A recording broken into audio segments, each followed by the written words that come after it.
He's going to go back. He's going to be with the church for a few months, and then he's going to go up to Como, a little farther north, and start another church. All right, and they have a man that's an Italian pastor, been trained from seminary, extension from Master's Seminary in California, and he'll be the pastor there. So it's just been fun to watch him, watch his family grow in all these years, and we've been always tight. And somehow or another, he ends up spending a couple of weeks with us every time he comes. And so the only problem is he doesn't bring his wife, and that's the brain of the whole outfit, but that's another story. But, it's all true. It's all true. I'm going to take a trip up to Grand Rapids just so I can see her this year before she goes. But he's a special brother, and you're going to enjoy him. And he's got a heart for the Lord. He's got a heart for evangelism, and he does a good job. So God bless you, brother. Thanks, Bob.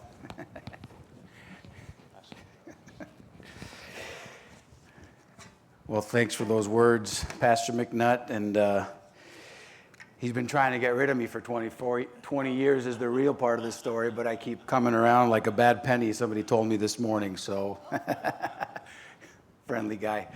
So anyway, it's great to be here at First, and I got to know Pastor Gauze at a fellowship down in New Covenant Church a few years back, and then we were reminiscing that I think we bumped into each other at the parking lot after we ate lunch together. So he's starting to wonder about this Italian missionary as well, if he's going to fall under the same circumstances as Pastor McNutt. But I'm a pretty persistent guy, and so I'm glad that I'm here this evening to be able to share about what is on our heart.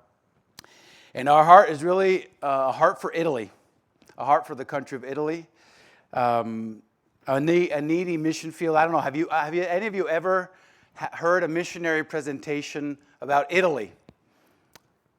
I get that sometimes. So I'm here to talk to you about Italy, not so much from the perspective of a beautiful vacation place, food. I mean, look at that picture. Is that beautiful or what? I'm here to talk to you about Italy from the perspective of the mission.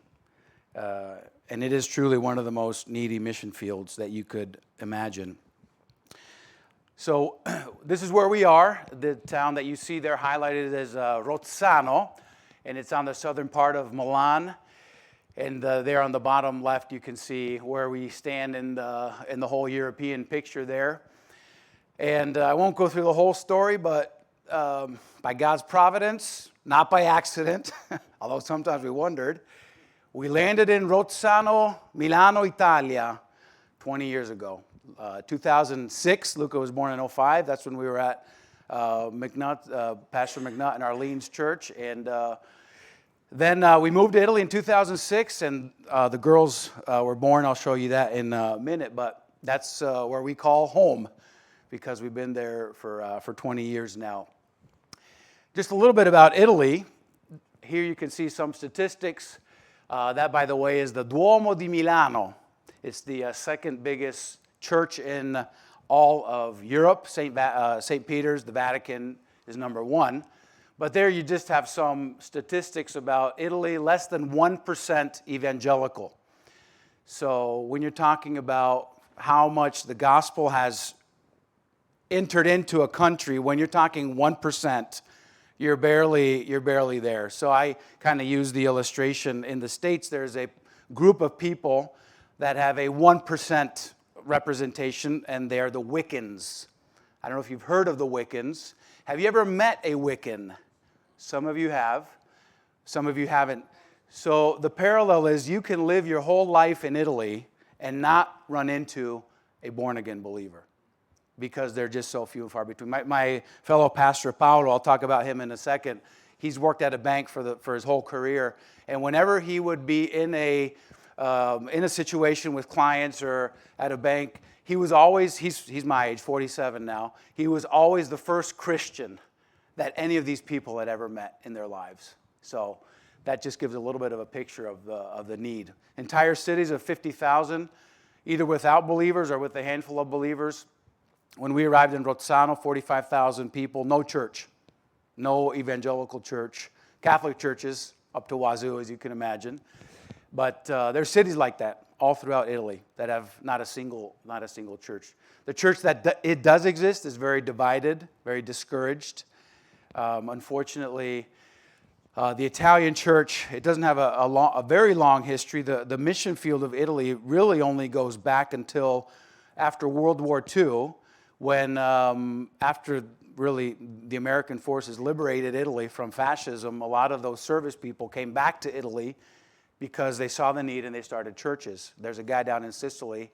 He's an old-timer now. I won't say his age so that nobody feels like I'm calling them an old-timer. But he's from the Mennonite church, so anyway, different denomination. But he's one of those early missionaries that came and started to plant churches. 90% of missionaries don't make it past their first term, so that's about 3 to 4 years. We've been there, as I said, 20 years, and we've had missionaries come through, and because of discouragement and because of just the slowness of the work, many decide to leave. So that paints a little bit of a picture of just what a difficult mission field Italy really is. I think one of the paradoxes is when missionaries arrive there, maybe they've been told by the recruiters, oh, you've got to go to Italy. It's beautiful. It's wonderful. The food, the culture. And so you get all the positives, but then you get there and nobody told you what a tough nut to crack it is to reach people, share the gospel. And plus, I think there's also a disconnect. You see the beauty, and as far as lifestyle, you have everything there, but as far as ministry, it's just really difficult. And so some people, they can't work those two currents together. Here's just a little bit of an update. I wish I could go through the whole story of Veritas. That might interest you, but I have enough content to fill our time together just talking about the last months, actually, because just so much has happened. But first, I'll just show a picture of the family here. We should have a picture up there. So there's the Jones family. And Luca, he's the only one that was born in the States. He was born in Grand Rapids, Michigan. I was born in Madrid, Spain. I'm an MK. My dad is still over there. Mom passed away 2 years ago. Sophia was born in Milan. Debbie, she was born in Sicily. Her parents were missionaries as well. She's Swiss because they were sent out by the Swiss churches. And so she lived there her whole life. And then Chiara is 18. So Debbie and Sophia, they're going to be joining me here at the end of the month. They're flying into Chicago or Chicago. How am I supposed to say that? Somebody was picking on me. But I can pass for Chicagoan now. But it's funny. Over in Italy, I speak with a little bit of a Spanish accent.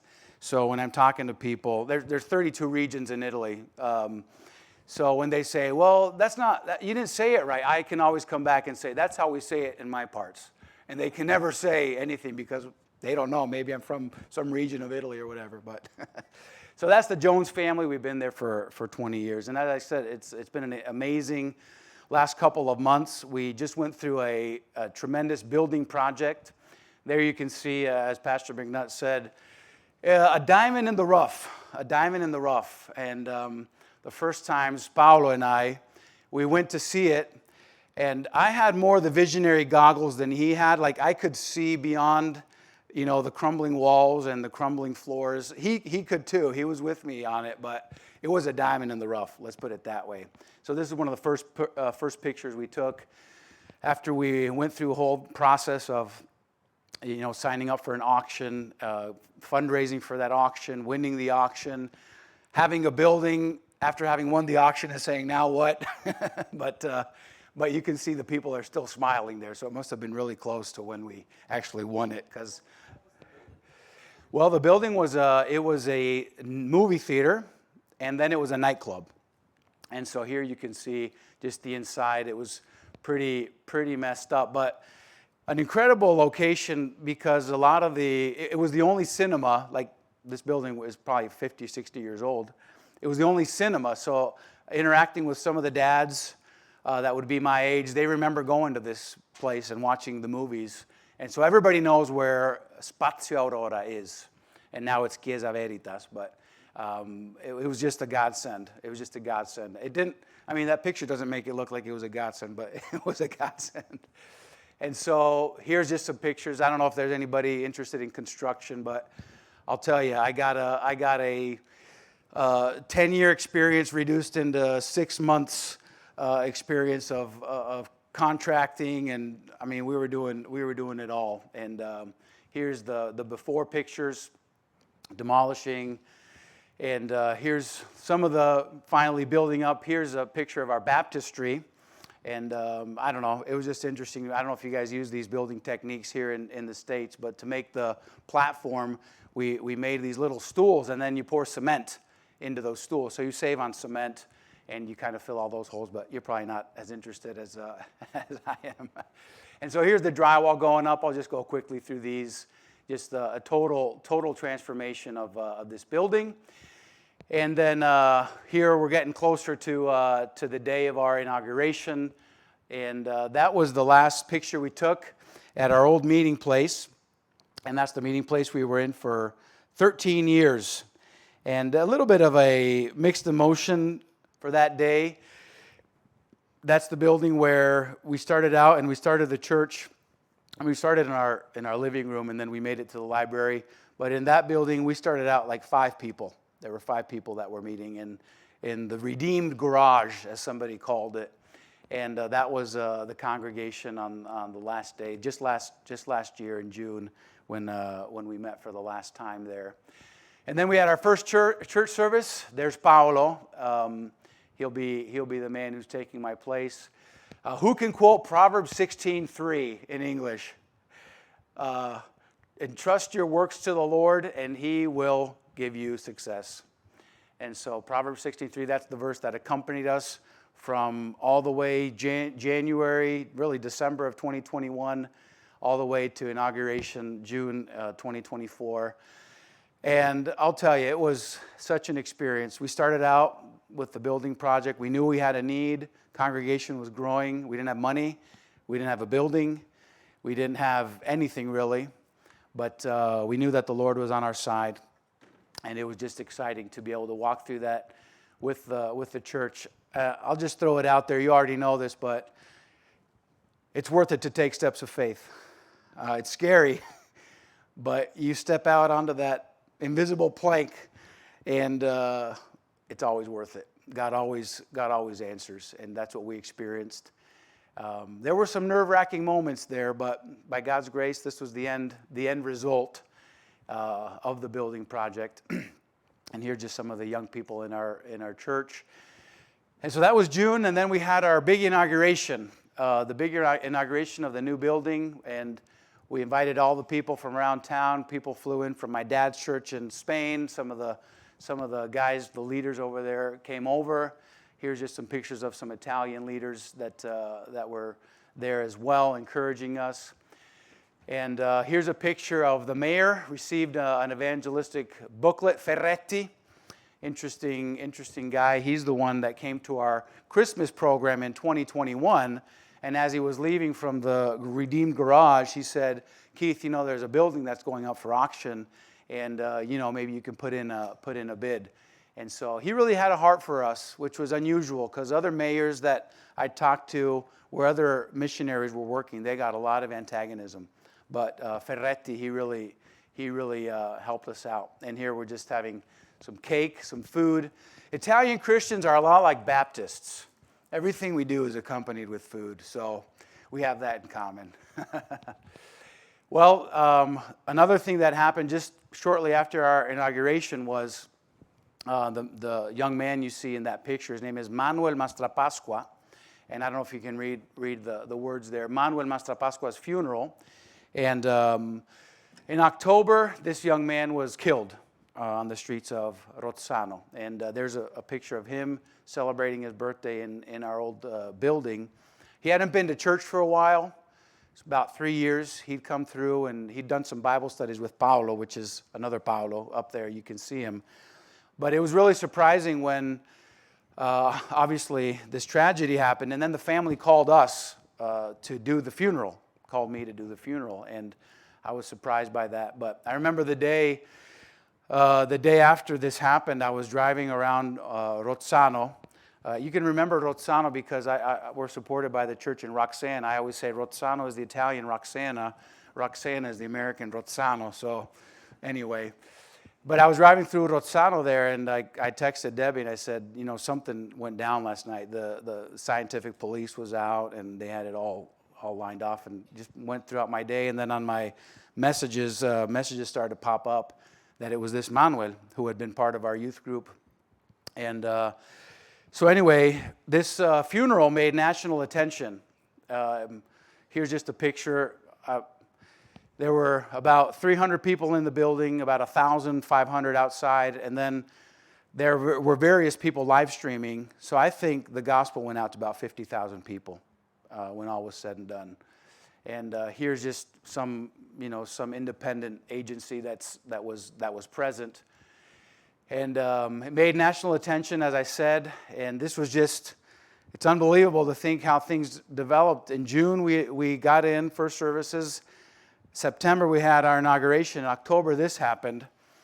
So, I mean, it was a terrible tragedy. The whole town was just reeling from this horrible event. But maybe you can ask Pastor Gauze or Pastor McNutt how that fits together. A tragedy that then God turns into an opportunity. And that's exactly what we experienced, because it's kind of interesting. We gave it our best to let all the neighborhood know that there was an evangelical church in this building, and we made some noise, but nothing like this. So God really put Veritas on the map here. There were some local and national media that came in, and they're interviewing me and Paolo about the tragedy. And I talked to the mayor, and we were all wondering why this funeral made such waves. I mean, there's been other killings in Rozzano, Milan. It happens. So I don't have an answer to that. All I know is that God brought thousands of people to our location there and allowed us to preach the gospel. And here's Paolo with the funeral proceedings, and just a few other pictures of that event. We had baptisms. That was the next exciting activity that we had, and it was exciting because it's always exciting to have baptisms, but I was even more excited because my 15-year-old Sophia was baptized, and this just happened end of May. So that was really exciting. We got to use the baptistry that I showed you before in a raw form. And Aaron is there. Aaron is Paolo's firstborn, so Aaron is 18. And then there's Daisy, Jada, Sofia, and Esther were the other ones that got baptized. And Luca and Chiara, you can see them in the top right. They were there as well, and they were proud of their younger sister. They haven't yet made a strong profession of faith, but they were excited to see Sophia take that step in her life. Oh, I went backwards there. When am I supposed to be done, Pastor Gauze? When? Yeah. Like I'll leave some time for Q&A at the end? Yeah. Okay, all right. Usually about 7. Okay, very good. So I got time, good. So another thing that we did in the recent months, you're probably thinking, that's a lot to take in just a few months, but we're really convinced that God ordained all these different events, and we had new leaders recognized for the church. Paolo, he's the one I'll be talking about more. Paolo and Sara, he's been kind of a co-pastor with me since 2019. And then we brought in Dragos and Saverio. They're the men up there with Paolo and me on our left and on our right. And then we had some deacons that we recognized as well. And all for one goal, as we talk about organizing the church, and that is, as Pastor McNutt said, because we are there to work ourselves out of a job. That's been our desire since the beginning. That's the end goal of church planting. The missionaries hopefully arrive and evangelize, see the Lord work, and then pass the ministry on to the local, the national leaders.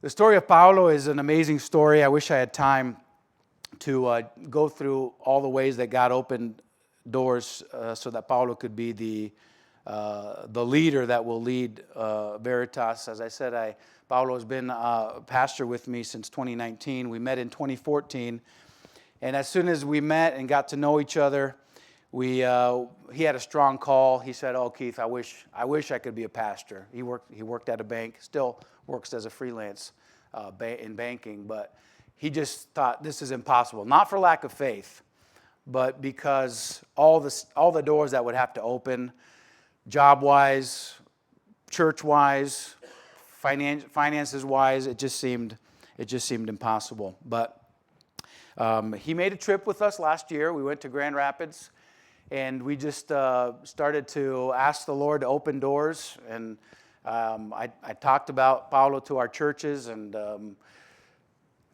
Lord started to move things. That was one of the first signs. He started to get some support from brothers and sisters that believed in the ministry. And so he said, "Okay, well, I'll pray about leaving my job." And I don't know how that comes across to many of you, but in Italy, once you leave your job, and we're talking a career of 23 years, you're pretty much, you've made a decision that's going to mark your whole life. So he said, "Okay, I'll pray about it, but a lot of things still have to happen." And so we did this trip, saw some things come together, but it was still in December of just 2024 that we weren't sure if things were going to come together. But right at the 11th hour, God brought in some answers to prayer, some supporters that came alongside of him. And so he said, "Okay, Keith, I'll tell my job that I'm ready to quit, and I'll be a freelance worker." And I won't go into all the details, but long story short, the job said, "No, we won't do it. No way. You're too important to us." "Okay, we'll do it at the end of 2025. Okay, we'll do it in the summer." And finally they said, in April, so last April, "We'll free you up. And you can work part-time for the bank, and you can work for your job," which for them, it blows their minds to think that he would want to leave all that to be a servant for Veritas. And probably of all the things that I share and I'm sharing on this trip, this is one that excites me the most, because a missionary can do a great work of evangelism and even of forming a church, so to speak, but if there's not that guy that he can pass over the ministry to, that transition won't happen. And so that's why it's such an answer to prayer that God brought Paulo into our lives, because that's the reason that Debbie and I can now think about moving on, because we know the church is in good hands, and he's the man. He can preach, and he's got all the gifts and the qualities to be able to be that leader. And just last Sunday, Veritas, they pledged as well to support him. So at the moment, this is how Paulo's support is going to break down. I should have a slide there, but maybe it didn't make it. It's going to be like coming from three sources: his part-time job, Veritas, and also supporters from the States. But he is seeking to raise another 20% to be able to serve Veritas and serve the ministry there. I'm excited about Paulo, and he'll be taking our place, and not only just with Veritas, where I'm excited to have a partner in the ministry. We've never had partners, not that we haven't tried, but God has always had us working with the Italians. So we've always had to, when we would come on furlough to the States, we'd always say, "We're leaving. We'll pray for you. Call me if you need something, but you guys need to carry the ministry." And so as hard as it was, when we'd come home on furlough, and we're wondering, what are we going to come back to in Milan after 3 months? Will the church still be there? As hard as that was, but it was work for us too, because the work is the Lord's, it's not ours. But it also, I think, made things go along quickly to be able to then pass on quickly. I mean, you're thinking 20 years, is that quick? Well, for Italy, it's not a bad amount of time. So we're excited about what the future holds as Paulo is freed up even more to be able to serve alongside of us with church planning, training leaders, evangelism, and discipleship. Before I move on, please do pick up a prayer letter for Paulo. Paulo, Sara, Aaron, and Samuele. And there's also a prayer letter sign-up sheet back there. They are in English. So unless your name is Enzo back there, he's got a nice Italian name. Everybody else, he can read it in Italian maybe, but everybody else can read it in English. So what does that mean for the Joneses? The Joneses are moving to plant a new church in the Como area. And there's just a picture of Como in the background, one part of Como at least. And there's a picture of Debbie and me telling the church, and this was just a couple weeks back too. You're like, wow, did you have members meetings every Sunday? We had a lot of them because there was a lot going on. But here we are telling the church that the Lord was calling us to move on. We told them that in a year's time we were going to be moving on from the church. And there it is, Como. You can kind of see it way up there. There's a dot. It'll be a sister church of Veritas. Population of about 80,000 people. No gospel-centered church. And thankfully, we do have two people that'll be moving with us, Giuseppe and Michela. And so they've been making the drive down to Rozzano for the past 10, 12 years. And so that's a 50-minute drive, more or less. And so they're going to help us up there to start again. So after 20 years, to be honest, it's a bit intimidating because, those first 3 years that Pastor McNutt was talking about where you're just getting to know people and there's nothing there. But we're also excited about it. So we need some support as well, 10%. As we move, we need a rental for our kids. They're staying in southern Milan. And we're also going to be renting a ministry center up there. So in a nutshell, that's what the Joneses are up to in the northern Milan, northern Italy area. Here's a prayer card for our family. Please, if you'd remember to pick one of those up and pray for our kids. And sign up to receive our prayer letter if you'd like to do that as well.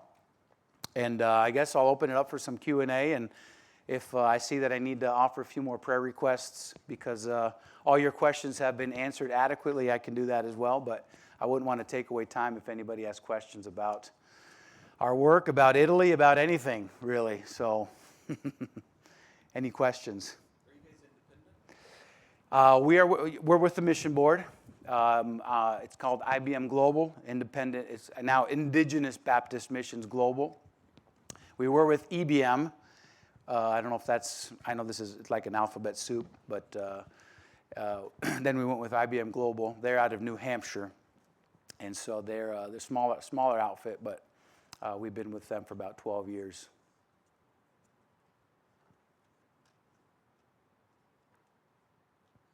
What is reaching out to the population like? What are your primary avenues for approaching them? Yeah. Well, in a nutshell, you could summarize our approach as hospitality, just hospitality.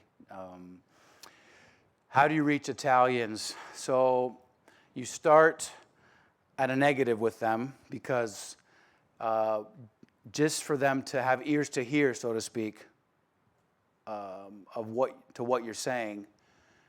Obviously, as an American or as a foreigner, that sets you back. As an evangelical, that sets you back in a Catholic country.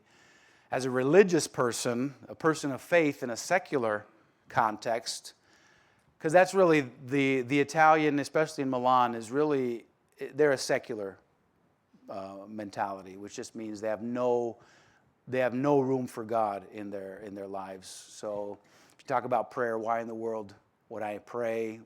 Why would I need God? I mean, I have it all. I've got my beach house. I've got my food. I've got my toys, my job. So it just takes time. You get to know them, and you build a relationship. You break down those stereotypes that they have of you. You can only imagine what comes to mind when you say evangelical American. They're thinking political things. They're thinking, TV show things. And of course, nothing can compete with the real religion, which is Catholicism, right? So it's just everything is new for them when they meet you, and so it just takes time. So you spend time with them. They're in your homes, and with the church, it's a little bit different because when you have other Italian believers, you can invite them to an event. And a lot of times when they come to a place like Veritas, they'll be surprised. At our inauguration, we had 3 priests came with their little entourage there.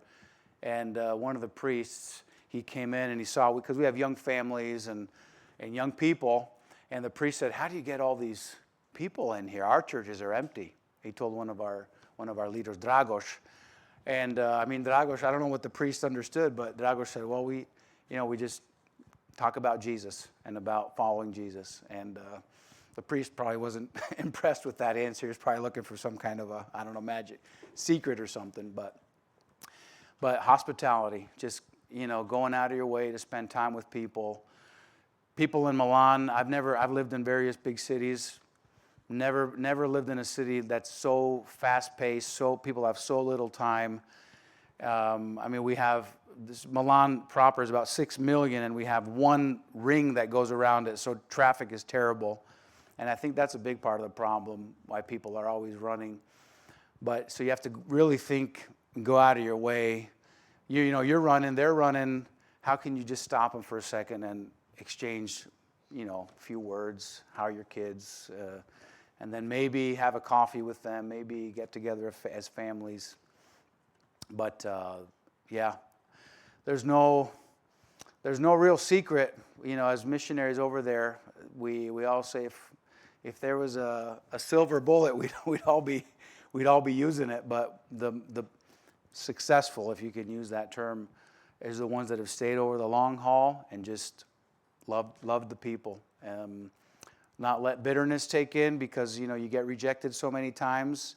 You start to love the Italian people a little bit less, but you keep praying, you keep loving them, and then God does His work. So, any other questions? Have you had any experiences with the Catholic stronghold where you have people who come to Christ, but that family tie and that tie is so strong that they're maybe unable or unwilling to separate that from their faith? Yeah. You mean like a kind of like ostracizing people and giving them the cold shoulder? Yeah, it's a big part of a Bible believing Christians' experience over there. I was just over with some Italians in Sardinia. We were helping them. They're trying to plant a church over there, and I was talking to this guy Fabio. Fabio married one of the young ladies that got saved in our church. First generation, her name is Marina, so she's first generation believer. He's first generation believer, but he was telling me that when he got saved, his mom said, "I would rather you were an alcoholic and a drug addict than whatever that is, leaving the church." And so, that's kind of a bad atmosphere to live under. And some people are strong and they can say, "Well, this is what I believe." It gets to some of the Italians, and they start out strong, but then it's just a constant swimming against the current. And some do end up filtering back into the Catholic Church, or they'll stop coming to to evangelical churches. So, yeah, it's a big problem. A lot of the believers, first generation believers, we have some of those in our church, and they're the first fruits, right, of these families. If you think of the Ardore family or the Corsi, or you think of these types of families, you think of their heritage, right, and you trace their lineage back to the beginning. It's a black line of unbelief, and then Marco or Lucrezia or Marina gets saved, and for the first time, the Ardore lineage has the gospel. And it sounds extreme, but if you think about it, where would mom and dad have heard the gospel? Grandma and grandpa, great-grandma? They haven't heard it from the priest unless there was some missionary, but missionaries haven't been around in Italy for that long. So that's a lot of history, roots to kind of come out from under. And when I go to Marco Lucrezia's house, they're kind of, they're special to me because I met Marco playing soccer. He came to Christ, Lucrezia came to Christ shortly after, baptized them, did their baby presentation, not baptism, presentation, and have done counseling with them. But whenever I go to Marco's house, his parents are very strong Catholic, and Marco, he'll say, pray for the food, Keith. So I'll pray for it, and then his mom will do the biggest sign of the cross you've ever seen. And, she's making a statement that, what you're preaching ain't selling here. So, yeah. Is the Catholic Jubilee affecting you at all, positively or negatively? So the Catholic Jubilee, if you all are familiar with that, it's every 25 years they have this Jubilee, which kind of grabs some imagery from the Old Testament, time of liberation, freedom, but that we would say, well, that came in the gospel. They would say that comes with indulgences. So you go down to Rome, they still have indulgences in the Catholic Church. The only way it's affected us, I would say, is like with travel plans, because of all the pilgrims coming over. But that's more Rome. So they're the ones that they gain from it because it's more of like a touristy thing. But I can't say I've had a single conversation with any of my neighbors about it. So I would say that doesn't affect. Maybe my priest friends, they might bring it up, but they're realizing that I'm not that excited about a lot of the things. They went through Lent and they were talking about what they were doing for Lent, with their putting the ashes on the forehead and all that kind of thing. And so, but he still throws it out there like he expects me to get excited about these things, and I'm not excited. But yeah, it's on the news. You might get some people that are tracking with it, but we just don't have that many staunch Catholic believers. They're secular. They're going about their lives and don't really think about it that much. So. Does the new Pope influence or at least give you no clue he's American, I'm American? Well, the only thing, somebody came up to me before I came in, he said, Keith, you must be really excited. The Pope is American. And, again, I was like, you really don't know me, do you? I mean, I've been here 20 years. I am a total failure because if you think I get excited about that. No, but we would use it if there was a bridge there. Italians, so it's funny, the Italians, they love America. Some are pro-America, because, there was a liberation. So we've heard it from some of our Italian friends that Americans have an easier time building relationships and sharing the gospel than they do because we're Americans and they have that memory. But there's then the other side that would be less happy with Americans. So depending who I'm with, because I have Swiss citizenship, I'll say, oh, I'm Swiss, and I'll just present myself as being Swiss. Or I'm an American, depending on who I'm with. Because I have one friend, he hates America. The politics, and just can't deal with it. But I just say, we don't have to talk about that stuff. Let's talk about something else. About soccer. Anybody watching the World Cup clubs? No. Yeah. Well, next year's the big one, right? The World Cup. So soccer. He likes soccer.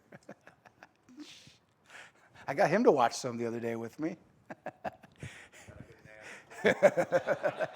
Hey, I watched your hockey. Oh, yeah. That was pretty good. No naps for the hockey. No naps. Any other questions? So you and your wife are going to relocate. Yeah. You mentioned children. Yeah. You're getting living accommodations for them. Yeah. So what are your children doing? Well, Luca is 20, and he, at the moment, is hanging air conditioning ducts in Milan. And he's been doing that since January, so I'm proud of him. He gets up at the crack of dawn. Well, it wouldn't be the crack of dawn for you guys, maybe. 6:30 is the crack of dawn over there. Drives an hour, puts in his 8 hours, hanging hanging air conditioning ducts, and then comes home, dead, fuming, wants to quit, but he doesn't. Gets up and does it again. So that's Luca, and then Kiara, she's got 2 more years, but she's pretty well established in the southern Milan area. So the way the Italian schools work, you do 2 years and then a 3-year cycle. So it would be hard for Kiara to even change schools. She's still in high school, so she's going to stay in her school. Sophia just finished her 2nd year out of 5, so it's easier for her. I mean, it's still not easy because her life was down in Milan, but she can come up with us. But yeah, the 2 younger ones, they're studying, and Kiara, she has some odd jobs, babysitting and that sort of thing. But I encourage them. I'd encourage them to come back and get to know the States a little bit. But I'm not sure. They might end up staying over there. But it would be good for them to come over and see what's what over here.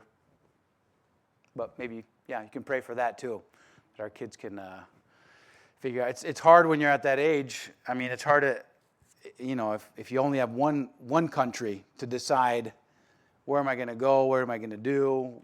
What's my passion? If you then throw in other countries, because they could go to Switzerland, which Switzerland's about an hour and a half, so they could build a future in Switzerland or the States.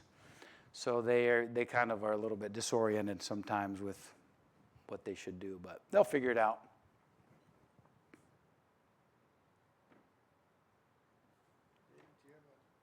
Is there much of a Muslim presence there? Huge Muslim presence, huge, yeah. Italy it's a land bridge from northern Africa, so we have every day on the news. You'll see the rafts coming in with the refugees, and Italy has pretty lenient laws, so they can get in and they'll get help and they'll get documents. Not quite no questions asked, but almost. And the Italian government, I mean, it's easy for them because they know they're not going to stay in Italy. They usually pass through because Italy doesn't have as many opportunities like Germany would or England would, so they're on their way up. But it's interesting, as we've gotten to know the Como area a bit better, there's a lot of refugee outreaches more by the Catholic Church or by the town up there, because a lot of the movement stops at the border between Italy and Switzerland.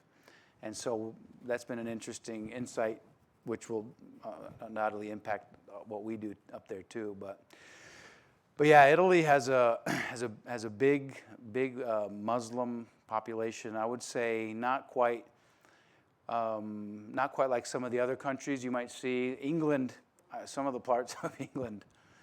But the problem with Europe is that it's dying out. They don't have enough kids to have a replacement of the population. So I read somewhere that, I mean, within this century, the Italian population will die out. I mean, it'll be like, you think of those small groups over in Europe. Maybe you're familiar with them, maybe you're not, but there's little pockets of like the Basques or the, various people. And that's what Italian, Spanish, French, that's what's in the future, because they're not having families. So then they need somebody to fill in the jobs. And the problem there is that then the immigrants come in, and since it's socialized, it's welfare. They learn that all they have to do is sign up for welfare, and I don't even need to work. So that doesn't really solve the issue of all the jobs. And over in Italy, it's funny, but there's tons of work available. Doesn't pay much, unfortunately, but yeah, there are lots of Muslims. Mm-hmm. Yeah. Yeah, I've got some stories. There's a lot of mafia. It's funny. The mafia and the Catholic Church are very similar. I'll tell you a story. So we just had this funeral, so that put us on the map. And so I asked the priest, we were having our baptism, if I could borrow some tables. And so I go over there, he says, hey, I want you to meet somebody. And it happened to be a candidate for the local town position. And so I'm talking to this person. I'm dressed, I'm in shorts. I'm not in like my official garb or anything. And this person meets me, and so I'm like, oh, nice to meet you, blah, blah, blah. We go down to Veritas, and the priest comes over to me and says, hey, that's a great candidate. I said, well, I'm sure she is, this and that. And then he says, hey, it'd be really great if we could get her into the local township. And I was like, yeah, whatever. If you could get me 40 votes from Veritas, that would be really great. It's just, by the way, Rozzano, our town, we're going to have about 22 million euros channeled into our town. Rozzano came into the category of one of the towns in Italy that got some government help. He said, we could probably send you about 50,000 euros if you get us 40 votes from your church. So that was the priest. And so, and I know Don Luigi, and I tried to be nice and all, but I said, man, that's messed up. That's not how it should be. So thankfully, that was like, they're offering you something. It hasn't happened where like they're warning you, hey, I need 40 votes or else kind of thing. But that mentality, I guess, is kind of prevalent. Everything is, you do something and get something back. In fact, even with, I forgot to tell you all that the mayor that came to our inauguration and then to the funeral, he died 2 weeks after the funeral. So even that relationship, thankfully, it was all above board. But I've decided I'm staying away from politicians and from all that stuff. But I don't know. That's what we've had. In other parts, it's more more outspoken. But it's an interesting place. All right. I think I got you guys all questioned out. Yeah. Is it easier working with the nominal Catholic that really doesn't even know anything about it, doesn't really care, they just have a new name, show up once in a while, or the one who's more serious? Wow, that's a great question. So, yeah, I don't think in my experience, I could say either one is easier. I just had I guess a little bit of a falling out with a stauncher Catholic. We were just having lunch, and I thought it wasn't the first time I'd said, you need to be born again. But this time, I don't know, he really felt that I'd stepped on his toes. So that was that reaction, and he thought I was really kind of looking down on him and feeling superior. At least, I guess you could say this with, at least with the people that have a belief, you can at least engage. But with the nominal/secular, the most common reaction is, we can be friends. I like you, okay, Keith, but don't bring any of this religious stuff up. So it's hard to even get there. And I was talking to another friend. I said, I'd almost have a reaction where somebody puts the ixnay on me and says, I don't want to talk to you anymore because you're too, whatever, dogmatic. I'd almost rather have that than somebody that just doesn't give any reaction. It's like apathetic, total apathy for spiritual things. So, yeah, I don't know if that answers your question, but. People who've been in, especially Central and South America, Mm-hmm. holds Catholicism, Mm-hmm. strong spiritism too, but they say that the ones that are just nominally, or that they're such a mix of spiritism and Catholic, that they're easier to work with than Mm-hmm. serious Catholics. Uh-huh. But Mm-hmm. because it's almost like working with somebody who's totally Mm-hmm. oblivious to Yeah. who Christ is. So. Yeah. Yeah, I could see that too. Sure. Mm-hmm. Yeah. Okay. Wow, great questions. We ran out the clock, Pastor Gauze, so I guess I'll have you come back up here. Sure. All right. Thank you, everybody, for coming out tonight. Oh, got another one. Yeah. You said you needed 10%. Yeah. What's the dollar amount of that? That's about $700 a month. 500 euros. The euro's pretty weak right now. So unfortunately, and basically, as we think about this transition, we need a rental for our kids and to be able to get started up there in the Como area. We're going to try to get a rental property up there. So that's part of the breakdown there. So, thanks.